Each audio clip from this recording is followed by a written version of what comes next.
Welcome to Fantasy Football Today, Dynasty. I am your host, Heath Cummings, joined today by Jamey Eisenberg. We have a 1QB, 10-team, full PPR startup mock draft, and it is already going. One round completed. First off, Jamey really stepping up being here this morning, so thank you very much for being here, Jamey. My pleasure. It's always fun to talk with you, talk some Dynasty, do a draft. I mean, this is right up my alley, so I'm excited. So, of course, we get one chat right away, one QB, question. I understand that everybody just wants to see mock drafts for the exact leagues that they play in, but there's a lot of people playing in 10-team leagues. There's a lot of people playing in 1QB leagues. We want to help all of you out with your teams, and there will still be some very interesting discussions because we started the draft a little before we started the show. I'm just going to go ahead and read off the first round of this mock and get your reaction, Jamey. So it goes Jamar Chase, Malik Neighbors, Justin Jefferson, Bijan Robinson, Ashton Genty, Jahmyr Gibbs, CeeDee Lamb, Brock Bowers, Amon-Ra St. Brown, and Brian Thomas Jr. I have the first pick. I took Chase. Jamey has the 12th pick. He took Brian Thomas Jr. That works out really well for us because we get a long period of time in the middle where neither one of us is picking, which is very, very good. I think the obvious first thing you see here, Jamey, Malik Neighbors over Justin Jefferson in Dynasty. How do you feel about that?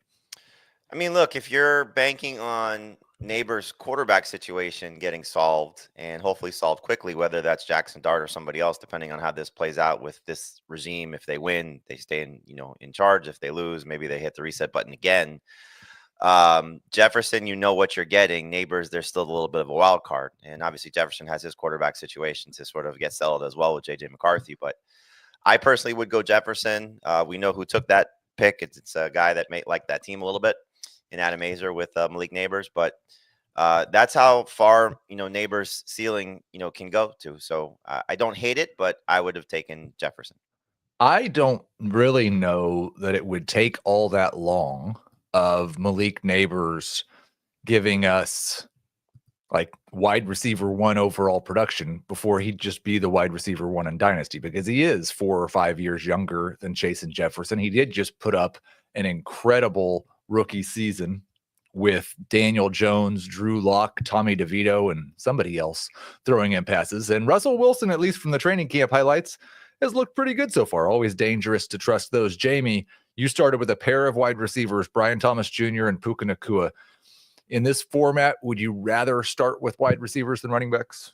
I always will lean wide receivers in Dynasty, just because the longevity, and especially when you're getting two guys like this, like you can make a case that they're still top 5 caliber players. Obviously, Puka has threatened to retire at 30, but we got a long time until that happens, and still should have great production from his offense and his quarterback. I don't think Matthew Stafford's going to retire after this year, but I also trust Sean McVay and the Rams. They obviously had a plan in place to go from Jared Goff to Stafford. I'm sure they'll figure it out. They'll be aggressive in trade. They'll be aggressive in whatever they do with their draft process. So I think Puka will still play at a high level for many years to come. And Brian Thomas, if we're talking about Malik Neighbors as the second overall pick, Brian Thomas is, was just as good last year in his rookie campaign, and maybe did some things a little bit better. Locked in with his quarterback. I like the situation with Liam Cohen. Clearly, the running mate is a little bit, tough to trust potentially if Travis Hunter is a primary wide receiver, spends a lot of time there. And, you've said this, that maybe he's even better than Brian Thomas, which we'll have to see if that plays itself out. But I was perfectly happy and thrilled to get these two receivers at the 10-11 spot. But one of the common themes of these live mock draft shows is, when is Heath going to lose the thread? And that happened about 20 minutes before the show today.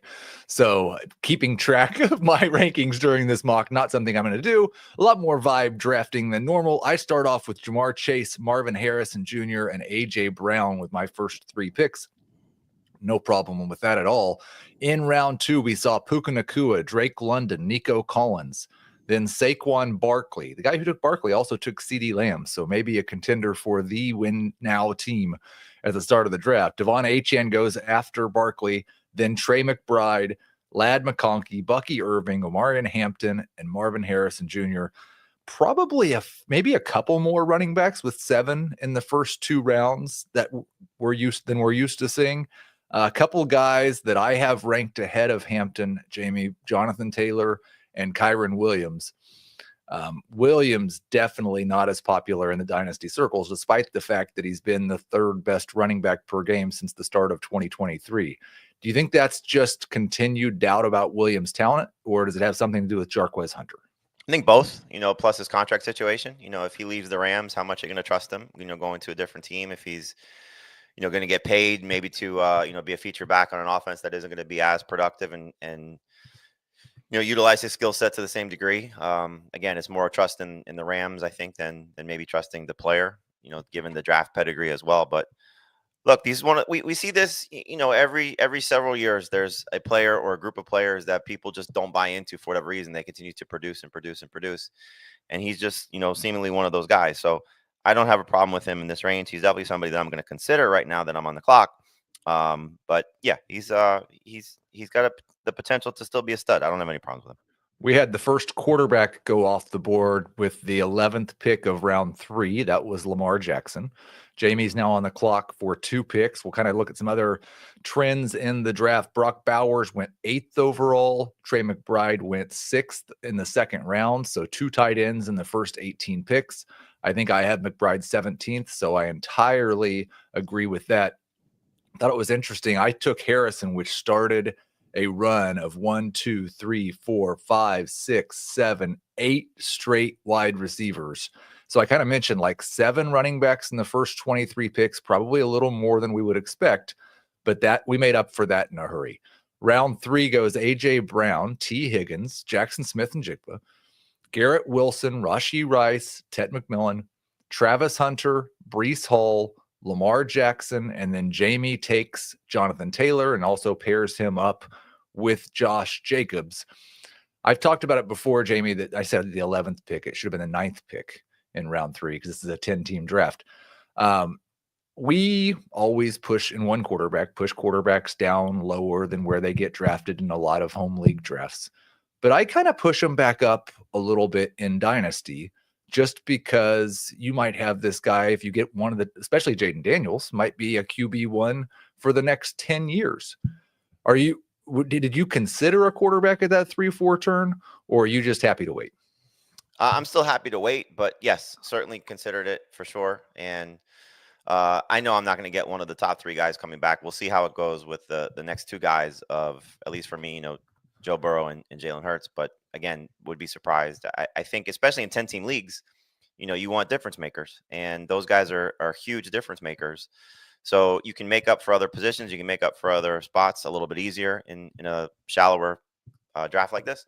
So yes, something that you should definitely consider. And I think where these guys are going, as we're seeing, if you're following on YouTube, with Jackson, Allen, and Daniels going, end of round 3, middle of round 4.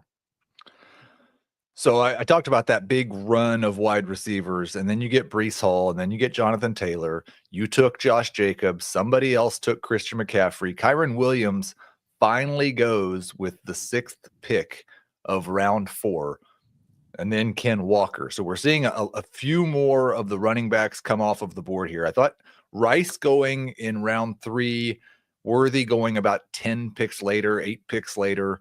In round 4, I've got those guys back to back in my dynasty rankings. Do you have any strong preference between them?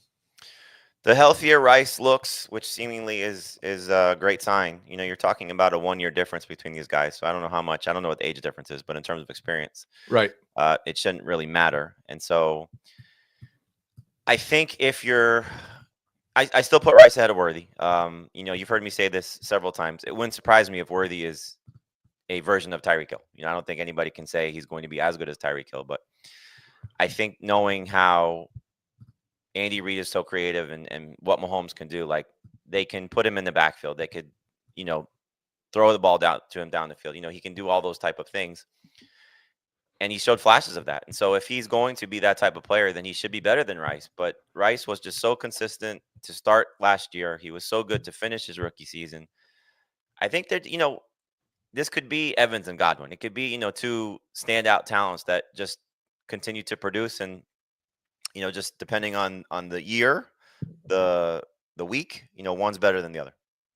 I will say that when we got to the middle of round 4, I thought, great. I started with 3 straight wide receivers. Now I'm going to get 2 running backs I really like. And then here comes the running back run. Almost no wide receivers in round 4. Jamey started the round with Josh Jacobs, then Christian McCaffrey, then Xavier Worthy. Josh Allen and Jaden Daniels went back-to-back right after that. And then it was Kyron Williams, Ken Walker, Chase Brown, Travion Henderson.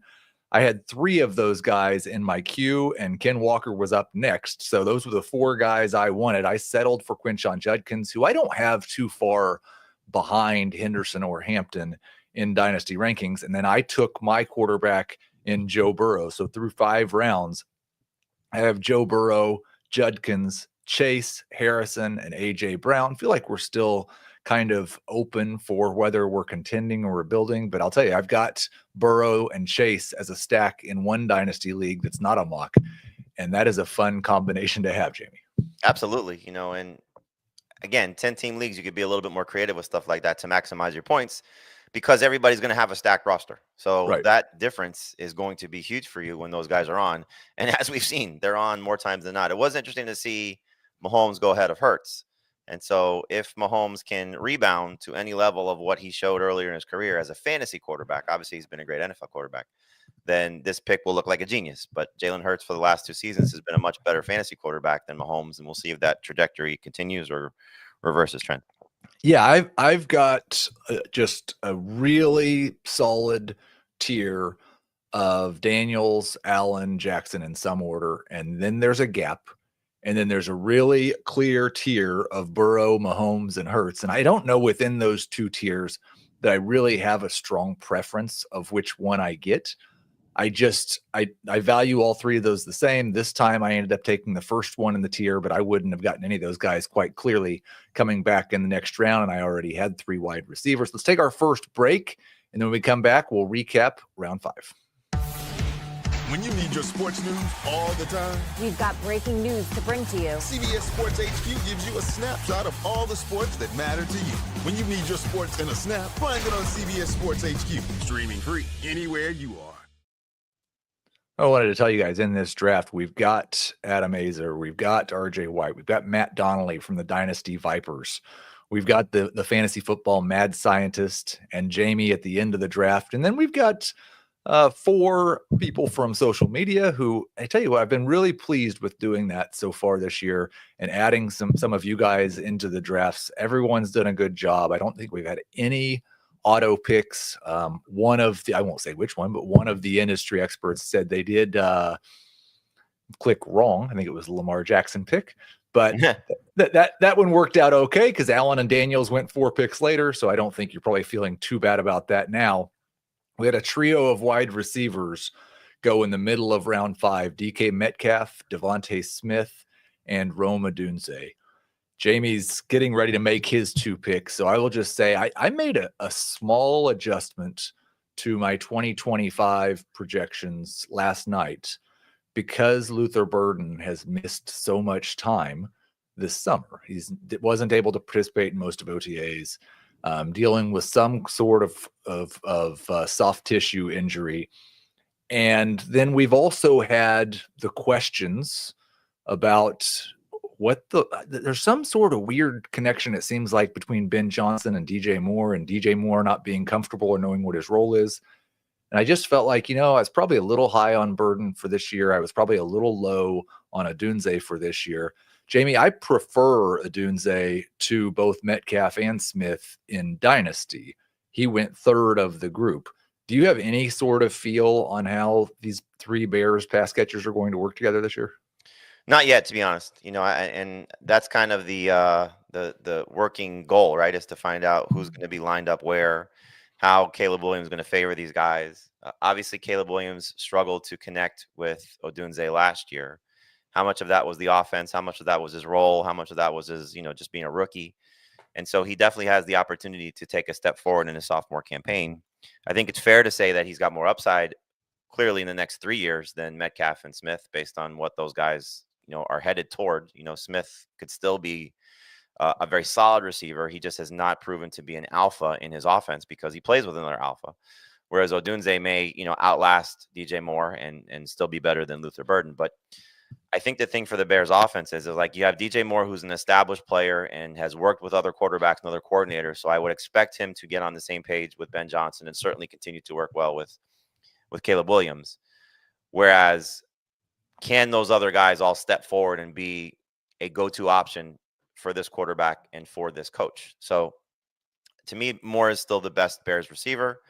And then it's kind of figuring out who's next, factoring in, Loveland as well, who can clearly be a significant piece of this. And as we've seen with elite tight ends that have this pedigree, can be number 1 or number 2 on their team in targets. Again, this is a 1 QB, 10 team, non-tight end premium startup mock. So it's for Dynasty Leagues. Joe Burrow, Patrick Mahomes, Jalen Hurts, the first 3 picks of round 5. Then DK Metcalf, Devontae Smith, and Rome Odunze. We got the old guy, Derrick Henry, goes at 5.7. Then James Cook, Sam Laporta, and George Kittle to round out the round. So Henry, more of an age concern than Kittle, but you did take an older guy here, and something I just thought of, so I'll bounce it off of you. You talked about how in 10-team leagues you want to take the big shots. You're okay maybe taking a quarterback or a tight end earlier because you just got to have elite guys. I also wonder if it's more okay to take the older guys a little earlier in a 10-team league because it's so much easier to find replacements if they do fall off the cliff. So I kind of have taken the approach, usually most of your drafts, because you're the only one I do startup dynasty mocks with, with your drafts, I usually tend to go more of the younger players and try and build something for the future. This is the first one, if I'm not mistaken, that I've done a 10-team draft with you. And so what I'm kind of doing is, if you can see a pattern developing here, I'm taking receivers that are skewing younger that I think are going to be very productive. So obviously my first 2 picks, I think you could say young and obviously great now.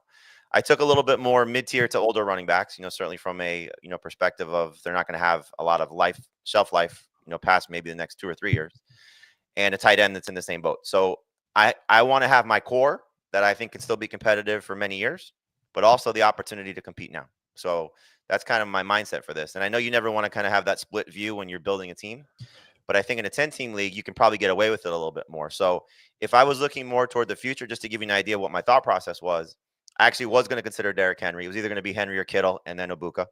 But my mindset was, if I was building younger, that would have been probably Loveland or Warren there instead of Kittle. And then just kind of continue with getting some young receivers that have some upside, but at the same time, trying to get some guys that can compete now. I just had to make my pick in round 6. It's almost like RJ's using my rankings or something, because he just keeps taking the guys that I wanted to take. So I'm going to take a couple more receivers here at the 6-7 turn. Taking Jamison Williams at the end of round 6, Matthew Golden at the beginning of round 7. Jamey, there's been a lot of talk, and I don't know if we've talked about it enough, but from Dan Campbell about the leap that he expects Jamison Williams to take this year and how much more involved Jamison Williams is going to be. When he came into the league, like, we knew we had the injury concern and then we had the suspension, but the idea of him his first year in the league was always, man, this guy has elite upside. That's why he was taken so high. We don't know, like, he might take a little while, but there's top 6 upside at wide receiver maybe. Do you think he still has that upside, especially in this offense now? I think he's going to have to develop his route tree, to make that happen, because he can't just be a downfield threat and get to that level of production with the minimal amount of targets that he's shown so far. But I mean, you see what he does when the ball is in his hands. And, we saw it last year on a couple of end arounds and jet sweeps. And, clearly the big play potential has always been there for him. It's just a matter of, can he be the type of receiver that's going to command those targets? And so if that happens, I doubt it will be in this current iteration of the Lions offense if everybody's healthy. But yes, the potential is there, I think, for him to be a top 12 guy, maybe top 15 guy. And the sky's the limit for him. I mean, and this, going back to Odunze, for example, injury for Jamison Williams coming into his rookie season, the suspension with the gambling scenario in his second season, he really is still scratching the surface of what he can do, and, understanding what it means to be play wide receiver in the NFL. You've heard me talk about this a lot. I'm doing another version of 30 receivers.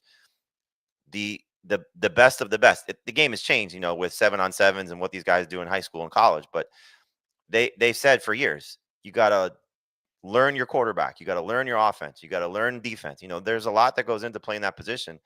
And maybe we're just starting to see it from him. So yes, I think that could be a leap. I just don't know how high of a leap given the talent around him when you have St. Brown and Laporta and those running backs. Jamey's getting ready to pick again at the end of round 7, so I'll read through what happened in round 6. Emeka Ibuka was the first pick of round 6. That was Jamey, then Alvin Kamara, Zay Flowers, Terry McLaurin, RJ Harvey, DJ Moore, Chris Olave, Jordan Addison. Yes, that's who I was going to take, RJ. Tyler Warren, and then I took Jamison Williams. So just 2 running backs in that round. One of them being Kamara, the other one being the guy people are hoping will be Kamara, RJ Harvey, whose value, he may have gone a little bit earlier if it hadn't been for the Dobbins signing. Jamey takes Caleb Johnson to end round 7, though, and this is a good time to remind you guys as he figures out his first pick in round 8. I have Caleb Johnson still ahead of RJ Harvey. I had Caleb Johnson ahead of RJ Harvey before the Dobbins signing. Certainly had Caleb Johnson ahead of Harvey before the NFL draft. Jamey, when you look at those 2 guys, this is a full PPR league, so that may favor Harvey just a little bit. But it feels to me like Johnson's more safe to be an RB2 for the next 3 or 4 years, whereas Harvey may have more upside, but I could see him just flaming out easier. I think that's fair. Anytime, again, you have an older prospect, and now he's coming in and, we don't know the competition. I think it was Adam yesterday. By the way, I hope you watched his rant. I did not. What did Adam rant about? Well, it involves you because you're the Tank Dell manager, and I think you might have precipitated the whole thing.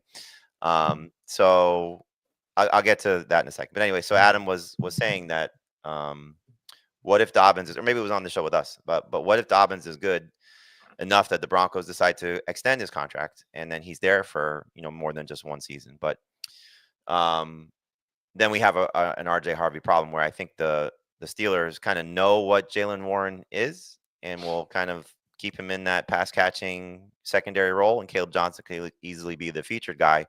And maybe we get back to what Mike Tomlin has done, which is lean on one guy a lot. Certainly from a carry perspective. So, yes, I think the floor is definitely safer for Caleb Johnson. The ceiling might be higher for RJ Harvey.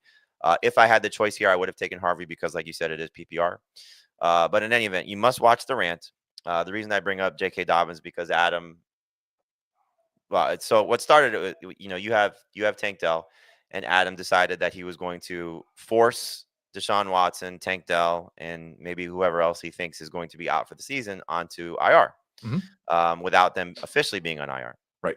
To which I said, well, if you're going to do that, you have to do that for everybody who's coming off of an injury, because how are you deciding, Dr. Azer, who is out for the entire season or who is not?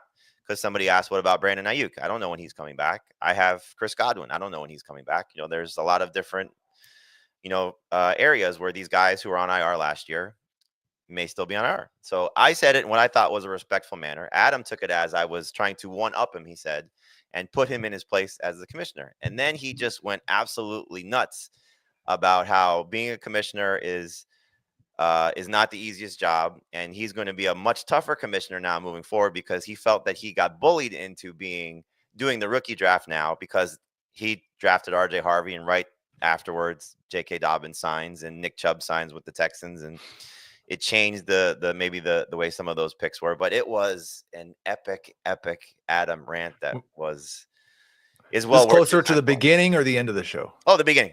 Very beginning. Good. So good. I'll back up one step further. He was having a bad day yesterday. Okay. And so that sort of put him in a mood, and he said he didn't want to talk about the whole thing with the Dynasty League. And I said, Adam, of course we're talking about this. I mean, this is what so you bullied him into talking about it on the podcast also. I just said to him before, when he started the show, something like, I can't wait for the fantasy cops because we have one to talk about. He's all right. Go ahead. Fine. Just get it out. Go. In fact, he's so upset about you talking about this on the show that he's now about 10 seconds away from auto picking. So he's probably listening right now and just fuming, trying to get logged into his YouTube account so he can comment in the chat. I don't think I ran through round 7. So I started off with Matthew Golden, then Ricky Pearsall, Colston Loveland, George Pickens, Devontae Adams, Jalen Waddle, TJ Hawkinson, Chuba Hubbard, Tyreek Hill, and Caleb Johnson. Jamey, Tyreek Hill in round 7. Now it's a 10 team, so that's not quite as bad. But how do you pass on the upside at that point? And there's almost no risk. For sure. And again, going back to the spot where I took Kittle Ibuka, I did consider, flipping that and taking, like I said, Loveland or Warren, and instead of Ibuka, taking Tyreek Hill. So younger tight end, older receiver. I like the fact of what Aaron St. Dennis is doing with building a team that's going to compete now. I mean, you're looking at Kamara, McCaffrey, Tyreek Hill, Joe Mixon. If all those guys hit, like that's a league winner in this format right now. We've been having talks about doing a baked burger focused episode of FFT Dynasty, looking at the draft from a couple of years ago and what went right, what went wrong. And what went wrong for me was that I attempted the path that Aaron is taking right now, and then everybody got hurt in year one, and I'm still trying to recover from it. So it can definitely work. And I know when people are playing with people they don't know, sometimes they want to do that just in case the league goes away after that. But let's just go ahead and catch up here and take a look at round 8. A couple picks I really liked. Cortland Sutton, you took with the first pick, like that. Then Joe Mixon, Jerry Jeudy, of course I like that. Luther Burden, Brandon Ayuk in round 8.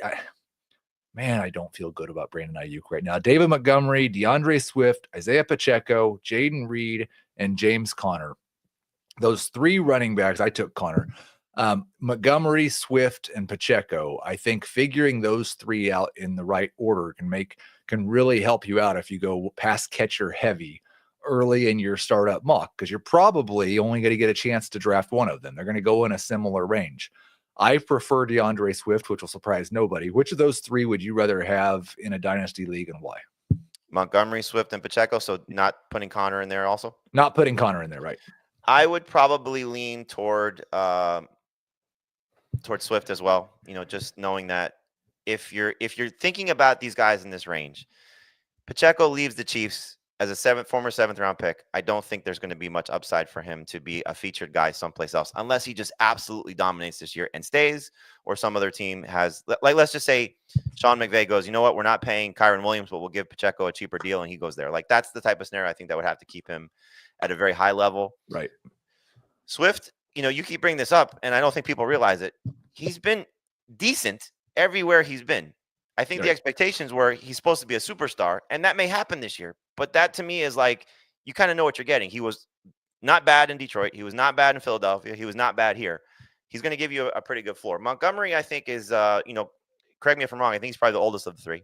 Right. And is so touchdown dependent. Now, he did some nice things last year. I think he's a very solid running back.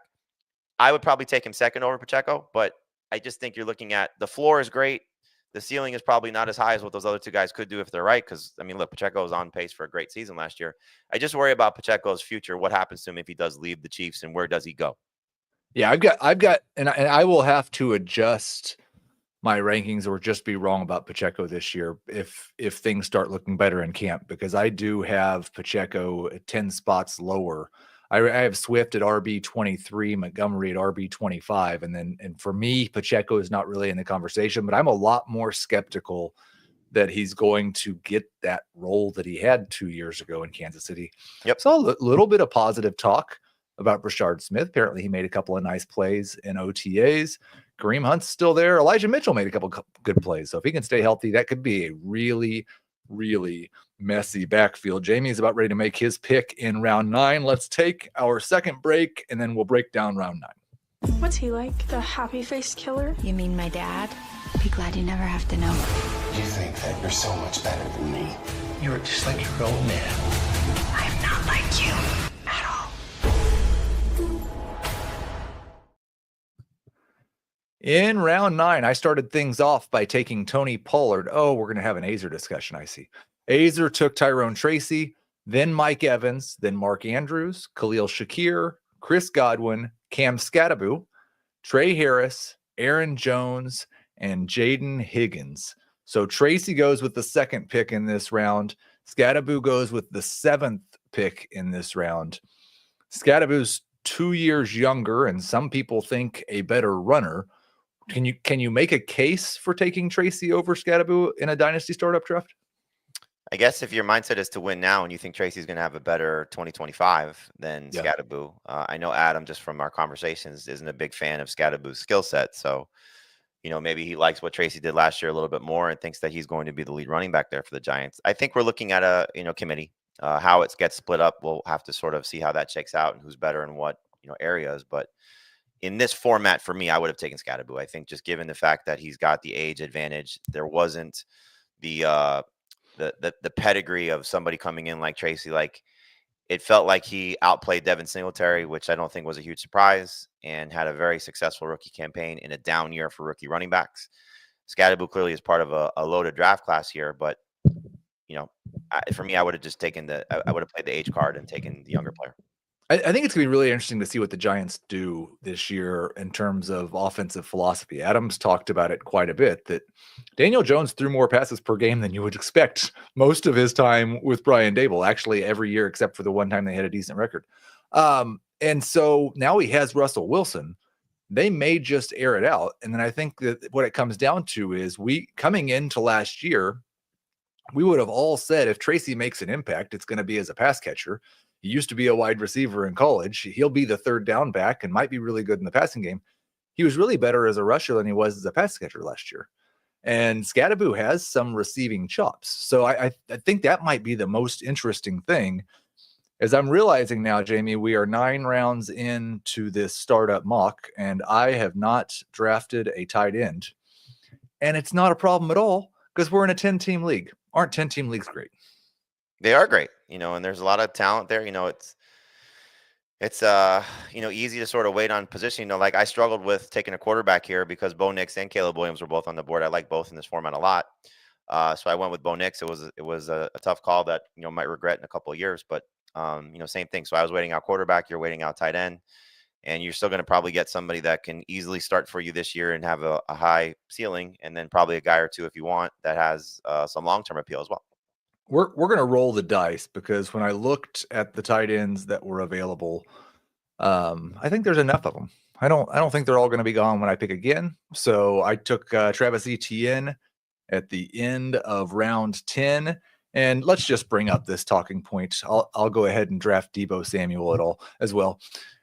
Do you care at all that Deebo looked like maybe he put on a few pounds when he was running routes at OTAs? I don't, because I think, look, he's always going to be on the I don't want to say heavier side, but the bigger side for his position. It's kind of the nature of his game. He still has another month and a half to get in, prime football shape. You would like to obviously see him go to a new team and probably be a little bit slimmer. But again, I just don't think that's who he is. And he's not a burner. You're not acquiring this guy as a, Washington football team for him to be your speed threat. That's just not who he is. So it again, frustrating to see that maybe not in quite optimal shape, but you got to know who he is and the type of football player that he is. You just hope that if he is carrying a little bit of extra weight, that it's not going to lead to the injuries or the things that have sort of taken him off the field at times the last couple of seasons. Yeah, I think it's a couple things. One, he's a veteran. He's done this. I would guess that most NFL players have a little fluctuation in their weight between when they're playing and when they don't. He's got 3 months. I didn't see so much weight that he couldn't be in shape when the season starts. 2, like, Deebo's girth is a big part of the reason that he's been so good after the catch and so good at forcing missed tackles. And so I doesn't bother me that much. Let's take a look at round 10. Jamey started it off with Bo Nix, then Josh Downs and Caleb Williams, Zach Charbonnet, Trey Benson. I like that pick a lot. Jalen Warren, Juwan Jennings, Brian Robinson, Keon Coleman. And then I took Travis Etienne. I didn't notice. I'm sure somebody's going to take Bashal Tutin soon if they haven't already. Jamey, have you heard anything, or do you have any guesses as to how this? I mean, we don't know how the guys are going to play throughout the year, but we've got Travis Etienne and Tank Bigsby, who it seems like fantasy Twitter would just like to cast off to the side. And you got Bashal Tutin, the day 3 running back that has a lot of explosiveness, but also sometimes has a hard time holding on to the football, both this summer and in college. What's your expectation for how that works? So I'm glad you didn't jinx it, because I was planning to take him here. So I'll just finish I was letting you finish your thought process, but he was, I was like, oh no, we did this with Christian Kirk, I think in the draft that we did the other day. And I think it was Joey Wright from football guys, excuse me. No, don't take him. So our guy Pete Prisco was just in Jacksonville, and what he's heard, this is prior to him going there for OTAs, was that they're very high on Tootin, and then he saw it. They're also very high on Allen, the running back. I think they took in round 7 as a pass catcher, and it sounds like it's going to be messy. So again, looking at whatever your build would be and how you're approaching it, like what do you want to accomplish with your fantasy roster and the startup that you're building? So are you building for the now? Or are you building for the future? In this case, he's my 4th running back. I have no problem waiting this out and seeing how this all unfolds.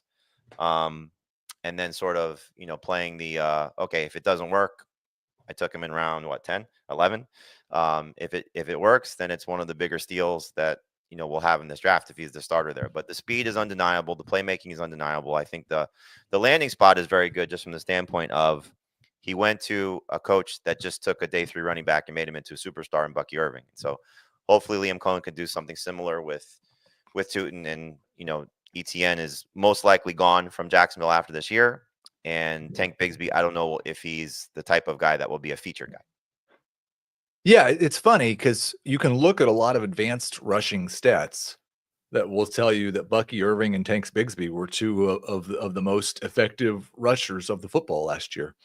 But it does kind of seem like he's definitely not going to be a guy you're going to use on 3rd downs or on passing downs, Bigsby. So I think messy is the best way to describe it. I still favor ETN as my favorite right now, but it feels really nice that to be able to get him at pick 110 or pick 100 as opposed to mid-round 5, maybe where we've been used to it in the past. I think your running back room is interesting because you have a guy who could be a superstar for several years in Judkins, and I'll talk while you make your pick. After that, you have guys that may not be on their team next year. Connor at his age at 30, Pollard, as we know, if he doesn't get the job done, it wouldn't surprise me if the Titans, overhaul that. I don't think, again, ETN is back with the Jaguars next season, but I do think he'll catch on someplace else. So I'm curious to see how you'll finish off your draft here with these guys. I guess we're at the end of the draft. So this is the group you're going with. Yeah, we have one more round. So we just started round 13. Okay. We do have a 14th round, and I'll probably use that on some young running back. But that's listen, I basically a good time to kind of recap our teams. And I'm going to try to see if I can, not sure where we started getting sound all of a sudden, but I've got Jamar Chase, Marvin Harrison Jr., A.J. Brown, Jamison Williams, Matthew Golden, and Deebo Samuel at wide receiver. Maybe should have taken another younger running back where I took Deebo because those top 5 wide receivers feel pretty outstanding. Joe Burrow is my quarterback. Don't have to think about that again for a decade. David Njoku and Travis Kelce are now my tight ends. I probably don't have to think about that position at least for a year. And the running back position is the one that I may have to work on. But for year 1, Connor, Pollard, ETN, Judkins, I think I'll have 2 starters. I just may need to focus on running backs in the rookie draft next year. Jamey is coming up on his 13th pick, but we're not quite there yet. So you've got Bo Nix at quarterback. You've taken 4 running backs, Jonathan Taylor, Josh Jacobs, Caleb Johnson, Bashal Tootin. Maybe we'll have to make a trade. You have 5 wide receivers in Brian Thomas, Puka Nacua, Emeka Ibuka, 6, Cortland Sutton, Jaden Higgins, and Calvin Ridley, and then George Kittle at tight end. So I think you've tried to kind of leave the door open for winning this year while also preparing yourself for the future, kind of what you said after the first 5 rounds. Yeah, I really accomplished my goal. So I have a quarterback that I think everybody has for redraft ranked as a top 10 guy. He's my 8th quarterback for the season, clearly going into his 2nd year. So there's a lot to like about his upside. My receiving core should be very good for the next, few years with the first 3 guys that I drafted in Thomas, Nacua, and Ibuka, and even Higgins, and then 2 veterans that I think are going to be, definitely in play for me throughout the course of the season in Sutton and Ridley. So I'm really thrilled with that receiving core. Thrilled with Kittle. I'm hoping to take one of the upside tight ends here. Adam took the guy I actually was hoping to get, which was Isaiah Likely. So that was a great pick by him to pair with Tyler Warren, although it's a weird pairing though, because you may not have a starter per se for this season, but I think he'll be fine there. And I think the thing that you said about a 10-team league is, there's going to be opportunities on the waiver wire to get guys that, have the chance to play and be impact players right away. So, you should be okay in that regard. But I'm really thrilled with how this worked out for me and how this build was. And, just taking Isaac Arendo to wrap up this round. And now I have the opportunity to take a younger tight end and, see if the guy that's I'm looking for is still available. And he is. I think to give Adam some credit, because he maybe feels like we piled on earlier in the show, his team makes a lot of sense in terms of how it works together. I think like T. Higgins and Patrick Mahomes might be the only two players over 25 that he took in the first 8 picks. He has Neighbors, Higgins, Pearsall, Jaden Reed, and Keon Coleman at wide receiver. Very young there. Hampton, Henderson, Tracy, Spears, and Dobbins at running back. Besides Dobbins, very young there. Warren and Likely at tight end, again, young, and Patrick Mahomes at quarterback.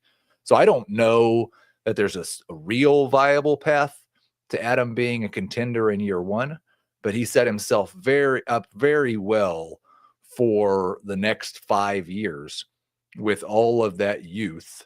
I mean, that combination of Hampton, Henderson, and Neighbors could be really solid in 3 years. So would you have taken Mahomes then, if you were him, knowing that those were your first 4 picks? Not that Mahomes is going to be bad. Obviously, I think we all think that he's still going to be a very capable quarterback, but that just seemed like a weird selection if that's the route that you're going. No, I think like maybe you wait a little longer and take. I would imagine when Adam saw Caleb Williams fall to round 10, maybe he wished he hadn't taken Mahomes so early. I don't know between Mahomes and Hurts. Like Hurts is a couple years younger, which is generally the way that we evaluate these things. But it seems to me like Mahomes' playing style is probably going to age quite a bit better than Jalen Hurts. Oh, so I don't even. It really wasn't about Mahomes versus Hurts. It was really just about taking the position there because, like, I'm just playing out the round, for example. Like, if he was like, okay, I got 2 young running backs, and look, both can easily hit this year and be top 20 caliber running backs, and with Neighbors and Higgins, like he's in a great spot. But I think if he knew he was going to commit to Warren, let's say, the next round, and so you're obviously skewing younger and maybe not competing this year, like that's a spot to take a Romo Dunze and a Buka, another younger running back there that may have set yourself up in a little bit of a different spot. I'm really glad, by the way, that you took Harold Fannin to start this round because I really almost took Njoku and Fannin and probably should have. I didn't want to ask you because I didn't want to bring up his name, but that's something I was wondering if you were considering. I strongly considered it. It's just that in most of the drafts I do, every time I think about drafting Harold Fannin, if I don't and then wait until my next turn, he's still there. That doesn't work as well when you're picking on the very edge of the draft. And so you have to wait a little bit longer for that next pick to come up. I think I'll just go ahead and finish my draft off with Devin Neal, and hopefully he's the guy who takes over for Alvin Kamara after this year, because as Jamey rightly noted, I may only have 1 running back after this year. That it might be the first time we've done this, and that's because it's a 10-team draft, but we completed the draft during the episode. Jamey, thank you so much for showing up here this morning. My pleasure. Anytime you need me, I'm always happy to help. Thank you to Harry for making everything work. Sorry for the extra stress this morning. Thank you to everybody who was active in the chat. We will talk to you next Tuesday.